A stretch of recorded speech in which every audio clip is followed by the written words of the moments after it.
Middle ఈస్ట్లో America Israel ఒకవైపు, మరోవైపు ఇరాన్ మధ్య జరుగుతున్న యుద్ధం వల్ల బ్రెంట్ క్రూడ్ ఆయిల్ ప్రైజెస్ విపరీతంగా పెరిగిపోయాయి. ఇది కొత్త ఆయిల్ షాక్ అని చెప్పుకోవచ్చు అనమాట.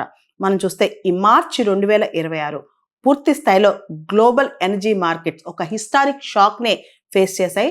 మనం చూస్తే కనుక యుద్ధం మొదలక ముందు అరౌండ్ $70 ఒక బ్యారెల్ ఆయిల్ ఉండేది. ఇప్పుడు దాదాపు $114 అయిపోయిందనమాట.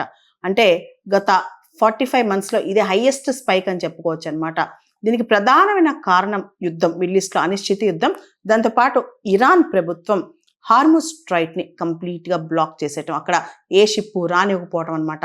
మనం చూస్తే కనుక ప్రపంచవ్యాప్తంగా హార్ముజ్ స్ట్రైట్ నుంచి వచ్చే మెయిన్ ట్రాఫిక్ మొత్తం కూడా ఆయిల్ షిప్పింగ్. ఓపెక్ దేశాలన్నీ ఈ దగ్గరలో ఉండటం వల్ల ఆయిల్ ప్రొడ్యూసింగ్ కంట్రీస్ అన్ని కూడా హార్ముజ్ స్ట్రైట్ అనేది చాలా ఈజియెస్ట్ రూట్ అని భావించడం వల్ల ఇప్పటి వరకు కూడా అందరూ హార్ముజ్ స్ట్రైట్ మీద డిపెండ్ అయ్యారనమాట.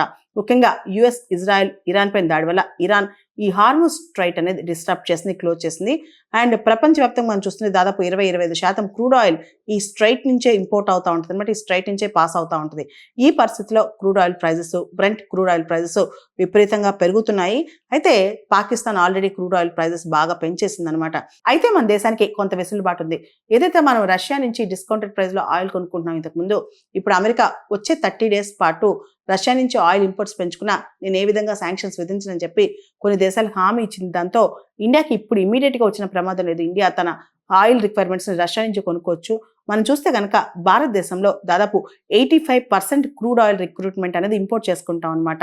ఏదైతే $10 ఒక బ్యారెల్కి $10 ఆయిల్ రేట్ పెరిగితే మన యాన్యువల్ ఇంపోర్ట్ బిల్లు దాదాపు $13 to $14 బిలియన్ ఇంపాక్ట్ అవుతుంది. అంటే మనం ఆయిల్ ఇంపోర్ట్ బిల్ ఏదైతే మనం ఇంపోర్ట్ బిల్ చేసుకుంటామో యాన్యువల్గా కేవలం $10 ఒక బ్యారెల్ $10 రేటు పెరిగితే దాదాపు $13 నుంచి $14 బిలియన్ ఇంపాక్ట్ మన ఎకానమీ మీద పడుద్ది అనమాట. మన ఇంపోర్ట్ బిల్ మీద పడుద్ది.